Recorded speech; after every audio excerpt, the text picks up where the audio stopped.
नमस्कार दोस्तों, मैं हूं रूपलाल कटर आपके सामने एक और नए वीडियो के साथ। दोस्तों, हमारा कल का वीडियो क्लास थी राजस्थान की प्राचीन सभ्यताएं। प्राचीन सभ्यता में हमने पाषाण युगीन एवं ताम्र युगीन ये पढ़ लिया थे। अब कांस्य युगीन सभ्यता पढ़नी बाकी थी और कल के वीडियो से हम एक क्वेश्चन पूछेंगे, उसका कमेंट बॉक्स में जवाब देने की कोशिश करना कि आहड़ सभ्यता की खोज किसने की थी। क्वेश्चन को दोबारा पढ़िएगा, आहड़ सभ्यता की खोज किसने की थी। बढ़ते आज की वीडियो की क्लास की श्रृंखला की तरफ। तो कल तक की क्लास में हमने यह सब पढ़ लिया था। इससे पहले आप लोगों से छोटी सी रिक्वेस्ट, जो भी चैनल पर नए हैं प्लीज़ चैनल को जरूर सब्सक्राइब कर ले और बेल आइकन को ऑन कर ले ताकि लेटेस्ट नए नोटिफिकेशन आपको मिलते रहें। कालीबंगा हनुमानगढ़ में पढ़ लिया था, रंगमहल हनुमानगढ़ में, सोंती बीकानेर में, बरौर गंगानगर में, बिजोर गंगानगर में और कर्णपुर हनुमानगढ़ में। एक एक करके सभी सभ्यताओं को डिटेल से पढ़ेंगे जो भी आपके एग्जाम में आने के लायक हो। वैसे आप लोगों ने सभ्यताएं बहुत पढ़ ली होगी, लेकिन मैं मेन फैक्ट बता रहा हूँ जिससे आप लोगों को याद करने में आसानी रहे। कालीबंगा सभ्यता यानी कालीबंगा सभ्यता है राजस्थान में है। और मूलतः इस कालीबंगा का अर्थ क्या है, तो काले रंग की चूड़ियाँ। काले रंग की चूड़ियाँ क्या कहलाएगी, ये काले रंग की बंगा ये पंजाबी शब्द है। बंगा पंजाबी शब्द में, चूड़िया अपने राजस्थान में चूड़िया कहते हैं। कालीबंगा यानी काले रंग की चूड़िया। कहाँ पर है कालीबंगा, तो हनुमानगढ़ में। कौन सी नदी पर है, तो घग्गर नदी पर है। इसकी सर्वप्रथम जानकारी किसने दी थी, कालीबंगा सभ्यता की जानकारी किसने दी थी, तो एलपी टेसिटोरी ने। कहाँ के निवासी थे, तो इटली के निवासी थे। एलपी टेसिटोरी कहाँ के निवासी थे, इटली के। ये खोज नहीं, सर्वप्रथम जानकारी दी थी कि यहाँ पर प्राचीन सभ्यता उपस्थित है। खोज किसने की थी, तो खोज अमलानंद घोष ने 1952 में। किसने की थी, अमलानंद घोष ने 1952 ईस्वी में। उत्खननकर्ता कौन कौन है, तो उत्खननकर्ता है बीबी लाल और बीके थापर, बालकृष्ण थापर। कब, तो 1961 से 1962 के बीच में। कब की गई थी उसकी उत्खननकर्ता, उत्खनन कब किया गया था, तो 1961 से 1962 में। इसका समय काल क्या है, तो 2350 से 1750 बीसी यानी ईसा पूर्व, कार्बन डेटिंग पद्धति के अनुसार। इसी सभ्यता का, कौन सी जो कालीबंगा है सभ्यता का उपनाम क्या क्या है, तो इसके अन्य नाम है कांस्य युगीन सभ्यता, हड़प्पा की दिनहीन या निर्धन बस्ती, और प्रसाद सौंदर्य प्रेमी सभ्यता, प्रसाधन सौंदर्य प्रेमी सभ्यता। हड़प्पा सभ्यता की तीसरी राजधानी किसने कहा था, डॉक्टर दशरथ शर्मा ने। ये सारे के सारे कालीबंगा के उपनाम है। ठीक है, विशेषता क्या है कालीबंगा की, तो विशेषता है आज़ादी के बाद खोजा गया प्रथम पुरातात्विक स्थल है। कौन सा, कालीबंगा। आज़ादी के बाद प्रथम खोजा गया पुरातात्विक स्थल कौन सा है, तो कालीबंगा है। 2 टीलों के रूप में मिला है। ठीक है, 2 टीलों के रूप में मिला है। मंदिर के अवशेष नहीं मिले, ये बात आप याद रखना। कालीबंगा सभ्यता से मंदिर के अवशेष नहीं मिले। कालीबंगा संग्रहालय की स्थापना 1985-86 में की गई। कहाँ पर है, तो हनुमानगढ़ में। ठीक है, कालीबंगा के बारे में और पढ़ लेते हैं। तो कालीबंगा से प्रमाण या साक्ष्य क्या क्या मिले हैं, अवशेष या क्या जानकारी देता है कालीबंगा। तो मकान के बारे में क्या है, तो कच्ची ईंटों से निर्मित मकान है वहाँ पर। ईंटों का आकार 30 × 15 × 7.5 सेमी यानी ये वाली। ठीक है, वर्तमान में चल रही वो नहीं, थोड़ी चौड़ी चपटी हुआ करती थी वहाँ पर। मकान फर्श अलंकृत सजावटी ईंटों से बना है। कहाँ से, ईंटों से बनी कच्ची ईंटों से निर्मित मकान मिले हैं। ठीक है, मेन बात सड़कें हैं वो समकोण पर काटती हुई है। कौन सी सभ्यता में, कालीबंगा में। समकोण पर काटती सड़कें यानी ऑक्सफोर्ड या जाल या चेम्सफोर्ड सभ्यता पद्धति में। ठीक है, कौन सी सभ्यता के बारे में बात कर रहे हैं, तो कालीबंगा। दरवाजे मुख्य सड़क की ओर ना खुलकर पीछे की ओर खुल रहे थे, अर्थात जैसे ये सड़क जा रही है तो ये मकान है तो दरवाजे इस ओर है, इस ओर नहीं है। ठीक है, नाली लकड़ी से निर्मित नाली मिली है। ठीक है, खेत दोहरे जुते हुए खेत मिले हैं, नाली मिली है। फसल कौन कौन से मिली है, तो गेहूँ जौ कपास। कौन कौन से मिली, गेहूँ जौ कपास। पशुपालन के साक्ष्य कैसे मिले, तो ऊँटों की अस्थियाँ व कुत्ता। ऊँट व कुत्ता दोनों की अस्थियों के प्रमाण मिले हैं पशुपालन के, यानी इन अस्थियों से पता चलता है कि कालीबंगा सभ्यता में ऊँट पालन और कुत्ता भी पालतू जानवर थे, ऊँट और कुत्ता दोनों। मोहरें मिली हैं यानी सिक्के बेलनाकार मिले हैं मेसोपोटामिया सभ्यता के समकालीन। लिपि भाव चित्रात्मक, दाएं से बाएं की ओर, यानी हम इधर से लिखते हैं तो उन्होंने इधर से लिखते थे, ये इधर से लिखते थे दाएं से बाएं की ओर। अन्य चित्राक्षर और वुस्ट्रोफेदम गोमूत्र। ये ऐसी लिपि थी जिसे आज तक कोई नहीं पढ़ पाया, किसी ने नहीं पढ़ी अभी तक। भाव चित्र यानी चित्र बने हुए उनके आधार पर बताया गया है कि इस सभ्यता में ये थे, ठीक है। 7 हवन कुंड मिले, ठीक है, 7 हवन कुंड, अग्निवेदिकाएं, यज्ञ कुंड मिले। बालक का कपाल जिसमें 6 छिद्र किए हुए यानी शल्य चिकित्सा के अवशेष मिले। ये यहाँ पर बालक के जो खोपड़ी है उसमें 6 छिद्र मिले, ठीक है। स्वास्तिक का चिन्ह मिला है। स्वास्तिक का चिन्ह आप सभी जानते हो, ये वाला, ठीक है। ये स्वास्तिक का चिन्ह मिला है, ठीक है। कालीबंगा के बारे में और क्या है, तो कालीबंगा विशेषता है कुमारी देवी का चित्र मिला है, कोई इनकी एक देवी थी, ठीक है। भूकंप के साक्ष्य मिले हैं, तंदूर के समान चूल्हे मिले हैं, चिरायु कब्र के साक्ष्य मिले हैं। विशेषता है नगरीय सभ्यता है। कालीबंगा क्या है, तो नगरीय सभ्यता है, मात्र सत्तात्मक सभ्यता है और एकल परिवार सभ्यता है। इस सभ्यता में एकल परिवार की जानकारी मिलती है। अब अन्य सभ्यता पढ़ लेते हैं कांस्य युगीन की ही। तो रंगमहल सभ्यता कहाँ पर है, हनुमानगढ़ में। कौन सी नदी पर है, घग्गर। खोज किसने की थी, तो डॉक्टर हन्ना रीड ने 1952-54 में। कहाँ के निवासी थे डॉक्टर हन्ना रेड्डी, तो स्वीडन के, ठीक है। अवशेष या साक्ष्य क्या मिलते हैं रंगमहल से, तो गांधार शैली की मूर्तियाँ और गुरु शिष्य की मूर्तियाँ कहाँ से मिलती हैं, तो रंगमहल सभ्यता कहाँ पर है, हनुमानगढ़ में। बरौर सभ्यता कहाँ पर है, तो श्रीगंगानगर में। ये भी कांस्य युगीन है। नदी कौन सी है, तो घग्गर नदी। और लाजवर्द मनके मिले हैं। लाजवर्द मनके यानी उस समय के जो सिक्के थे वो सिक्के मिले हैं कहाँ से, तो मिले हैं बरौर से। कहाँ पर है, तो गंगानगर में। अगली सभ्यता है सोनती सभ्यता, कहाँ पर है, तो बीकानेर में। उपनाम क्या है, तो कालीबंगा प्रथम। खोज किसने की थी, तो अमलानंद घोष ने। इन्होंने ही कालीबंगा की प्रथम कालीबंगा सोनती सभ्यता को कहा था। किसने, तो अमलानंद घोष ने। लोह युगीन सभ्यताओं के स्थल पढ़ लेते हैं। तो लोह युगीन, हमने अभी कांस्य युगीन सभ्यता थी जितनी वो पढ़ी है। लोह युगीन सभ्यताओं के स्थल पढ़ लेते हैं। तो बेराट आप सभी जानते हो, जयपुर में, वर्तमान नाम विराटनगर, प्राचीन नाम विराटनगर, वर्तमान बेराट है, ठीक है। मत्स्य जनपद की राजधानी। आज के वीडियो में सभ्यता का पोर्शन पूरा हो जाएगा, लगभग कोशिश करेंगे यही। 9 सभ्यता भरतपुर में, रेड सभ्यता निवाई टोंक में, सोनारी सभ्यता झुंझुनू में, जोधपुरा सभ्यता जयपुर में है। जोधपुर मत कर देना, जयपुर में है। और ईसवाल उदयपुर में है, ठीक है।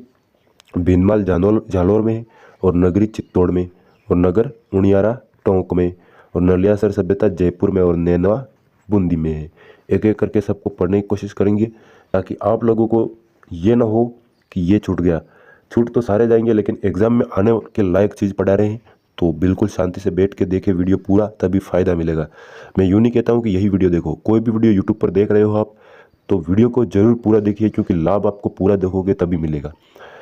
बेराट सभ्यता कहाँ पर है, तो जयपुर में। कौन सी नदी है, तो बाणगंगा। खोज किसने की थी, तो दयाराम साहनी ने। कब, 1936 में। कब की थी, 1936 में। उत्खननकर्ता कौन है, तो नीलरत्न बनर्जी, ठीक है। और कैलाशनाथ दीक्षित। कब किया था, तो 1962 में। प्राचीन नाम क्या है बेराट का, तो विराटनगर, मत्स्य जनपद की राजधानी। अभी बताया था मैंने पहले, मत्स्य जनपद की राजधानी। 3 डूंगरी है वहाँ पर, भीम डूंगरी, बीजक डूंगरी और महादेव डूंगरी व गणेश डूंगरी। तो आप लोगों को याद रखना है, भीम डूंगरी पर भीमलत जलाशय महाभारत कालीन है और बीजक डूंगरी मेन है, वहीं पर सारे अवशेष मिले हैं। बाबरू शिलालेख वहीं से मिला है। इसकी खोज कैप्टन बट ने की थी 1837 में। जानकारी क्या देता है बाबरू शिलालेख, तो सम्राट अशोक की बौद्ध जानकारी यानी बुद्ध धर्म अपनाने की जानकारी बाबरू शिलालेख देता है। कौन सी पहाड़ी पर है, तो बीजक की पहाड़ी पर, ठीक है। वर्तमान में कहाँ पर है ये बाबरू शिलालेख, तो कलकत्ता संग्रहालय में। बुद्ध धम्म संघ लिखे हुए शब्द मिले हैं इस शिलालेख से। और दूसरी बात, बौद्ध स्तूप मिला है कहाँ पर, बीजक डूंगरी। और बौद्ध मंदिर मिले हैं और बौद्ध मठ मिले हैं, ठीक है। ये सारे बीजक डूंगरी से हैं। ऑप्शन में आपको महादेव डूंगरी डाल दी जाए तो ये मत कर देना, बीजक डूंगरी ही रहेगा, ठीक है। ये सारे ज़्यादातर जो फैक्ट मिले हैं वो बीजक डूंगरी से मिले हैं। अन्य अवशेष या अन्य साक्ष्य जो बेराट से मिले हैं, तो शंख लिपि के प्रमाण मिले, ठीक है। आहत या पंचमार्क के सिक्के मिले हैं। हूण शासक कौन सा, मिहिर कुल द्वारा बौद्ध धर्म अपनाने के साक्ष्य मिले हैं। यूनानी राजा मिनंडर की यूनानी राजा मिनंडर की सूती कपड़े में लिपटी हुई मुद्राएं मिली हैं। जो भी सिक्के थे मिनंडर के, वो सारे के सारे सूती कपड़ों में लिपटे हुए मिले हैं। कहाँ पर, तो बेराट में। कहाँ पर, बेराट में। बेराट पढ़ रहे हैं हम। अगली है मेन फैक्ट है इसका, तो इसी डूंगरी पर, कौन सी, जो बीजक डूंगरी है वहाँ पर टकसाल का निर्माण करवाया था किसने? अकबर ने। ये टकसाल क्या है? तो सिक्के डालने का एक स्थान है। तांबे के सिक्के डालने का कार्य किसने करवाया था? तो अकबर, जहांगीर और शाहजहां, इन तीनों ने करवाया था यहाँ पर, ठीक है, बीजक डूंगरी पर। अगली सभ्यता है नौह। ये सारी लौह युगीन है और इसके बाद ही कबीलों का जो भी कबीले हैं उनमें लड़ाइयाँ चालू हो जाएगी। फिर धीरे धीरे राजा बनते जाएंगे, जनपद, ठीक है, साम्राज्य के विस्तार होता रहेगा, ठीक है। नौ सभ्यता भरतपुर में है, कौन सी नदी पर है? तो रूपारेल। खोज किसने की थी? तो रतन चंद्र अग्रवाल यानी RC अग्रवाल ने। कब? 1963 से 64 में। विशेषता क्या है इस नौ सभ्यता की? तो 5 संस्कृतियों युगों के अवशेष एक ही सभ्यता में है। कौन सी नौ? आपको क्वेश्चन सीधा सीधा पूछ ले कि 5 सांस्कृतिक युगों के अवशेष कौन सी सभ्यता से मिलते हैं? तो नौ कहाँ पर है? भरतपुर में। जाक बाबा व यक्ष की प्रतिमा मिली है, प्रतिमा यानी मूर्ति मिली है जाक बाबा और यक्ष की। कहाँ पर? नौह सभ्यता। कहाँ पर है? भरतपुर में। रेड सभ्यता, रेड कहाँ पर है? तो टोंक में। आप सभी जानते हो राजस्थान का टाटानगर, ठीक है, रेड निवाई टोंक। नदी कौन सी है? तो ढील नदी। खोज करता या उत्खनन करता कौन है? तो कैलाश केदारनाथपुरी, 1938 में केदारनाथपुरी। उपनाम क्या है इस रेड का? तो भारत का प्राचीन टाटानगर भी बताया था। साक्ष्य क्या है? तो लौह सामग्री का विशाल भंडार मिला है। कहाँ पर? रेड में। मालवा जनपद के सिक्के मिले हैं कहाँ पर? रेड में, ठीक है। ये लोह युगीन सभ्यता है तो लोहे के साक्ष्य ज़्यादा मिलेंगे, ठीक है। अगला है सुनारी सभ्यता, ये भी लोह युगीन है। खेतड़ी झुंझुनू में है, कांतली नदी पर है। राजस्थान पुरातत्व विभाग द्वारा 1980 में इसका उत्खनन करवाया गया था। साक्ष्य क्या मिले? तो प्राचीनतम लोहे की भट्टियाँ मिली है, ठीक है। जो भी भट्टियाँ थी लोहे गलाने की वो सारी सुनारी से मिली हैं। चावल के अवशेष मिले हैं कहाँ से? सुनारी से। और कुषाण कालीन मृतबाण, ठीक है, कहाँ से मिले? सुनारी सभ्यता से। कुषाण यानी राजा कुषाण जो वंश था, जैसे शुंग वंश, कुषाण वंश, हर्यक वंश, वो वंश है। कुषाण कालीन मृतबाण मिले यानी बर्तन मिले हैं मिट्टी के, ठीक है। जोधपुरा सभ्यता कहाँ पर है? जयपुर में। नदी कौन सी है? तो साबी नदी। खोजकर्ता 1972-75 में RC अग्रवाल व विजय कुमार ने खोज की थी जोधपुरा सभ्यता की। साक्ष्य क्या मिले हैं? तो लोहे की भट्टियाँ, शस्त्र, किले, तीरों के अग्रभाग यानी ये भाले हैं। आप लोगों को पहले ही बता दिया कि लोह युगीन सभ्यता स्टार्ट हो गई है तो ये भाले, तीरों के अग्रभाग ये भाले मिले हैं, ठीक है। ईसवाल सभ्यता कहाँ पर है? तो उदयपुर में। उपनाम क्या है? तो उदयपुर की प्राचीन औद्योगिक नगरी कौन सी है? ईसवाल। साक्ष्य क्या मिले हैं? तो ऊंट का दांत, हड्डियां, लोह अयस्क। कहाँ से मिला है? ईसवाल सभ्यता से। कहाँ पर है? तो उदयपुर में। बिनवाल कहाँ पर है? तो जालौर में, सभी जानते हो, जिसे चीनी यात्री वेनसांग ने पीलू मोलो कहा था, ठीक है। जालौर में है बिनवाल सभ्यता। उत्खनन कौन है? तो रतन चंद्र अग्रवाल, RC अग्रवाल 1963-64 में। और विदेशी व्यापार के केंद्र होने का यहाँ से प्रमाण मिलता है, ठीक है। अगली सभ्यता है नगरी सभ्यता। कहाँ पर है? तो चित्तौड़ में। नगरी सभ्यता कहाँ है? चित्तौड़ में। कौन सी नदी पर है? तो बेड़च। खोज किसने की थी नगरी सभ्यता की? तो कार्लाई ने 1872 में। प्राचीन नाम क्या है नगरी का? तो मध्यमिका। और शिवी जनपद के सिक्के मिले हैं यहाँ से। कहाँ से? नगरी सभ्यता से। गुप्तकालीन मंदिर के अवशेष मिले कहाँ से? नगरी सभ्यता से। और नगर सभ्यता कहाँ पर है? तो उनियारा टोंक में। नगरी और नगर में कंफ्यूज मत हो जाना। नगरी री आया तो चित्तौड़ में ची आ रहा है, ठीक है। नगर में कोई मात्रा नहीं तो टोंक, ठीक है। एक चीज याद रखो, दूसरी याद हो जाएगी। नगर सभ्यता की स्थान कहाँ पर है? तो उनियारा टोंक में। किसने खोज की थी? तो केदारनाथपुरी ने, ठीक है, केदारनाथपुरी ने। मालवा जनपद के सिक्के मिलते हैं, ठीक है। अगली सभ्यता है अपनी नलियासर सभ्यता। कौन सी? नलियासर सभ्यता कहाँ पर है? तो सांबर के निकट जयपुर में। नलियासर सांबर के निकट जयपुर में। उत्खनन करता कौन है? तो कर्नल हेंडले और दयाराम साहनी। कर्नल हेंडले व दयाराम साहनी ने उत्खनन किया था इनका, ठीक है। कुषाण कालीन मुद्राएं मिली, पहले ही बता दिया मैंने। जो भी वंश कुषाण वंश था उसके समय के सिक्के मिले हैं। चक 64 यानी तरखना वाला डेरा, चक 64 और गंगानगर को तरखना वाला डेरा कहते हैं। अन्य स्थान के नाम पढ़ लेते हैं। नैनवा कहाँ पर है? तो बूंदी में। नैनवा कहाँ पर है? बूंदी में। क्या मिला? महिषासुर मर्दनी की मूर्ति मिली है। महिषासुर मर्दनी की मूर्ति मिली है नैनवा बूंदी में। बयाना भरतपुर में आपको पहले ही बता दिया, गुप्तकालीन सिक्के के भंडार मिले हैं। और क्या मिला है? तो नील की खेती के प्रसिद्ध साक्ष्य मिले। नाडोल कहाँ पर है? तो पाली में। चौहान वंश की जो एक शाखा थी लक्ष्मण सिंह ने बसाई थी, ठीक है। चंद्रावती सिरोही को कहते हैं, आप सभी जानते हो, परमार राजाओं का राजवंश था वहाँ पर, ठीक है। और सलमेर, ओला व सानू, ये ओला व सानू है वो जैसलमेर में। कहाँ पर है? ये जैसलमेर है, सलमेर नहीं है। ओला व सानू सभ्यता है स्थल है वो जैसलमेर में है। गुरारा कहाँ पर है तो सीकर में, ठीक है। गुरारा सभ्यता कहाँ पर है तो सीकर में। अगला टॉपिक है अपना जनपद स्थल। राजस्थान में प्राचीन जनपद स्थल कौन कौन से हैं, ठीक है, वो भी आज की क्लास में ख़त्म कर लेते हैं। तो शिवी जनपद कौन से स्थान को कहते हैं वर्तमान मेवाड़ को। प्राचीन राजधानी कौन सी थी तो मध्यमिका, जिसे नगरी भी कहते हैं। और नगरी कहाँ पर है तो चित्तौड़ में। महाभारत काल से महाभारत कालीन ये जानकारी है। शिवी जनपद कहा जाता था मेवाड़ को कब, महाभारत के समय यानी महाभारत कालीन, महाभारत में ये जानकारी दी गई है।